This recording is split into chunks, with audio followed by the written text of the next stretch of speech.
Hello everyone, good morning.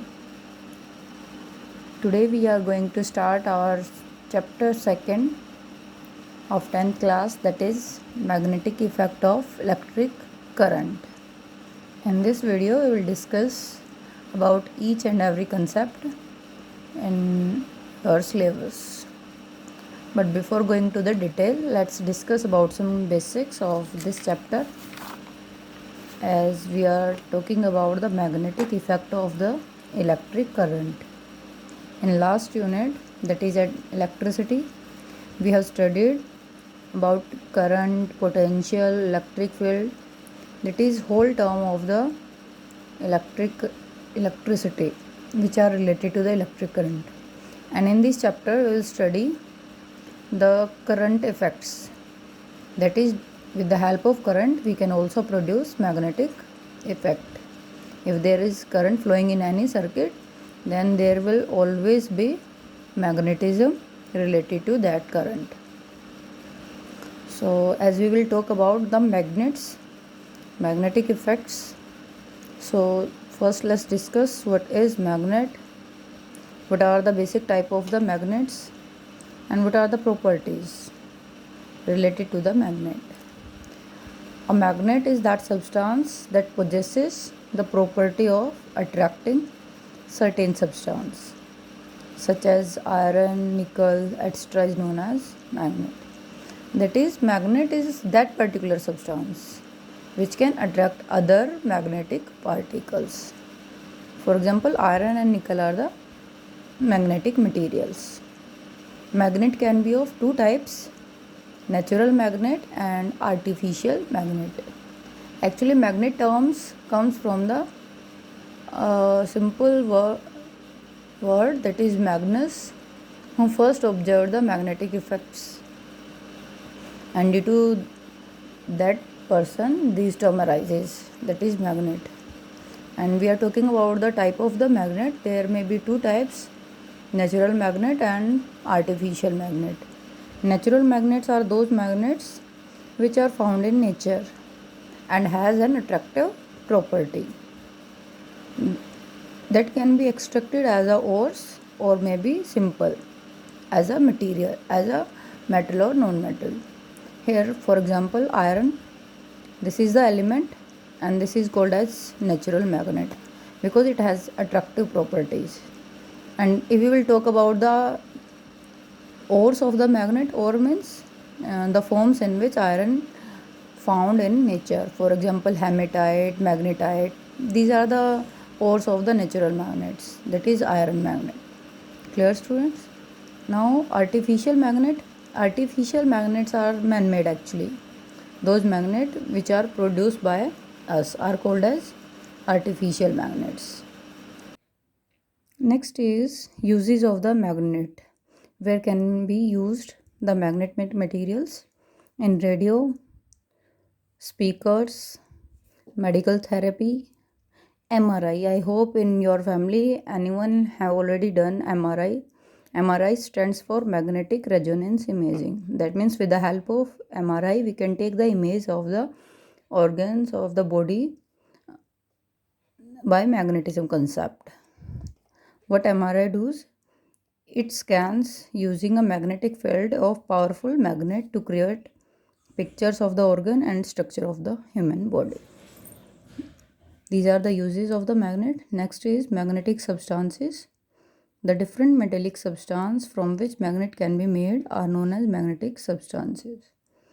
That means various materials from which we can derive the magnetic material. For example, steel, iron, nickel, alnico, aluminium, nickel and cobalt.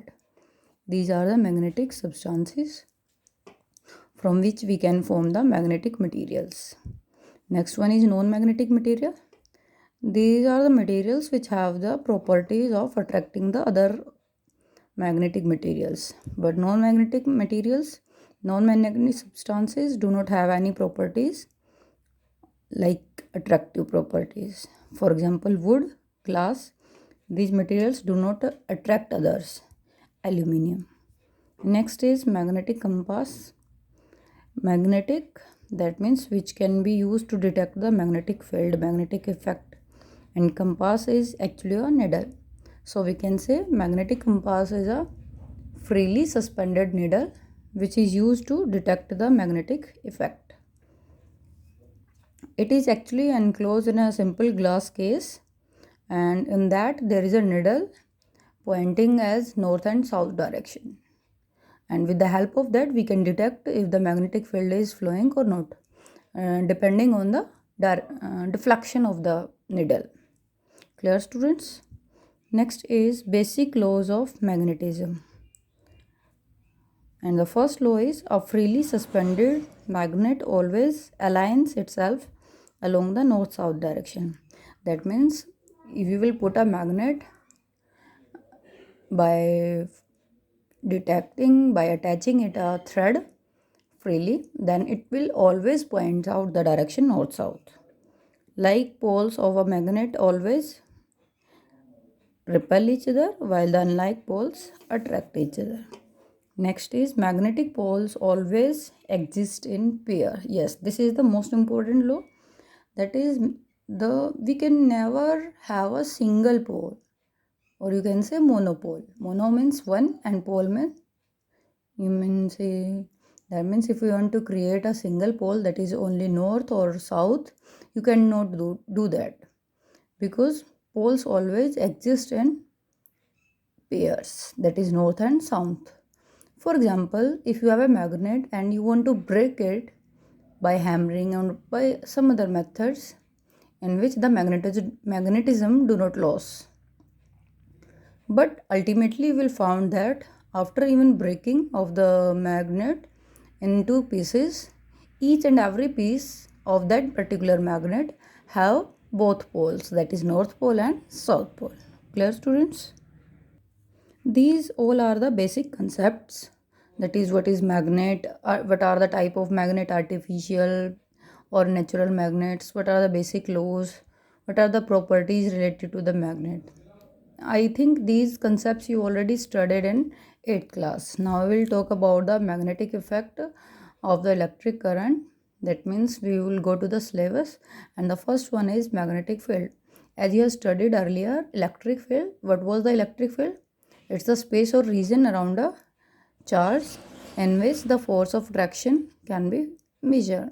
Similarly, magnetic field is the space or region surrounding a magnet in which another magnet or other magnet experiences a force of attraction or repulsion, is called as magnetic field. It can be deduced using the compass needle. Yes. Now the unit of magnetic field is Weber per meter square, or you can say Tesla. Now we will show some magnetic field lines of a bar magnet. This is the simpler magnet. Let's take a simple bar magnet.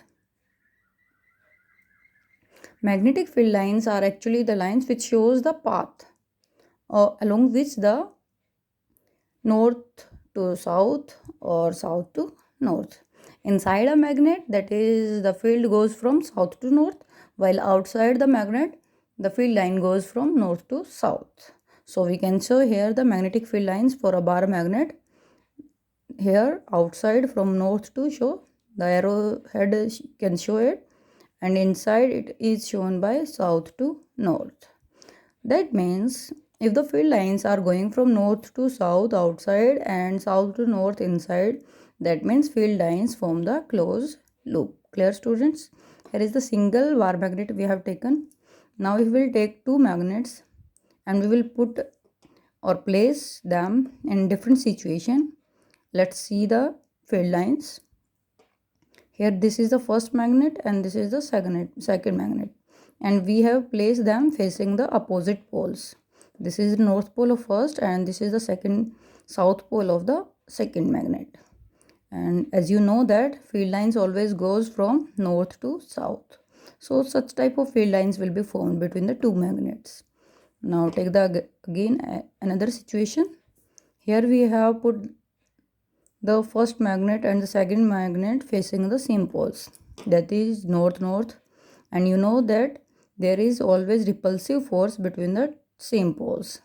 Therefore, due to the repulsion, the magnetic field lines will compress each other, will push each other. So the field lines will, instead of going from north to south, they will move opposite, that is north to this south, north to this south, and such type of field lines will be formed. Here again, here we have put them in facing north poles, and here is the south poles, but the basic or the logic will be same. Next is, depending on these field lines, we can have some properties, we can give some properties related to the magnetic field lines. And the very first one is, magnetic field lines are always closed continuous curves. As we have talked earlier, that magnetic field lines moves, emerges, you can say, from north pole to south pole, and in outside and inside south pole to inside north pole. Therefore, they are forming a closed loop, north to south, south to north. So the first property is, magnetic field lines are closed continuous curves. There is no break between the field lines. That's why we are calling them continuous curve. They emerges out from north pole and merges to south pole. North pole से वो निकलती हैं और south में वो merge हो जाती हैं. Clear, student? And the second property is, direction of magnetic field lines can be given by drawing tangent to any point on it.